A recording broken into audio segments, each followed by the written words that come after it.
Good morning students. Myself Monika Sharma from the Anand Public School, Pandsan Napa. Today we will discuss about the topic classification of goods of class +2. Countless number of goods are produced and consumed in the economy. And these are like shoes, shirts, machines and tools for the farms and the firms, guns for the defense forces and so on. If we are looking about the surrounding, many goods are there. So all goods have their on different characteristics. So different goods show different characteristics. So it can be classified into the different categories. It depends on the end use of the goods. Okay. On the basis of end use, it is classified into two categories: final goods and intermediate goods. Final goods which are used by the consumer is called the consumer goods, and which are used by the producer is called the final capital goods. Final goods. Final goods are those goods which have crossed the boundary line of production and are ready for use by the final users for the satisfaction of their wants. So it can further classify into two categories: final consumer goods and final producer goods. Final consumer goods which are purchased by the consumer for the satisfaction of their wants. That is a shirt. For example, we are giving a shirt purchased for the personal use. It is called the final consumer goods. And final producer goods which are finally purchased by the producers and used as fixed assets in the process of the production. Okay, for example, sewing machines purchased by a tailor. One more example I am just giving to you. If we are taking a washing machine, as a consumer we are purchasing a washing machine for the satisfaction of their want, that is called a final consumer goods. If the producer means washerman is purchasing the washing machine for the process of the production for the earning, that is called the final producer goods. Second one is the intermediate goods.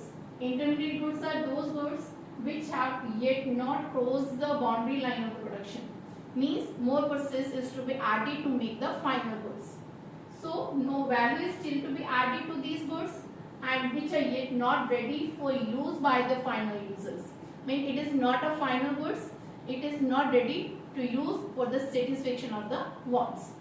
And in other words, we can see these are those goods which are purchased by one firm from the other firm as raw material or as for the resale purpose.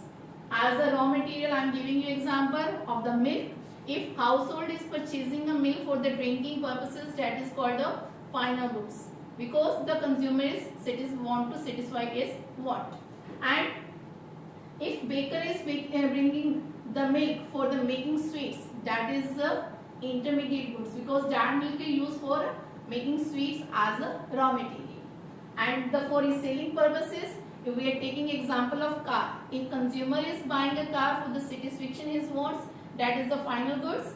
Okay. If the dealer is taking car for the reselling, that is called the intermediate goods. Is it clear? Now it will be easy to differentiate between final and the intermediate goods. First of all, meaning final goods are those goods which are purchased by the consumer for the final consumption for satisfaction of their wants. Okay, and by the producer for the investment. Intermediate goods are those goods which are used as raw material and for the reselling purposes. Second is production boundary. These goods are outside the production boundary of the production. Means it is the final goods which are ready to use. And these goods remain within the boundary line of the production. It is not a final goods. Value additions. Value is not to be added to these goods because it is final. No value is to be added. And value is to be added to these goods for the intermediate goods. Okay. And last one is the national income estimation. These goods are included in the estimation of the national income. If we are calculating the national income, we will add the values of final goods only, not the intermediate goods. If we will add intermediate goods, then it will create a double counting problem. So intermediate goods are not included in the estimation of the national income. Okay, fine. I think it is clear to you, and this video will be helpful to you. Thank you and God bless you all.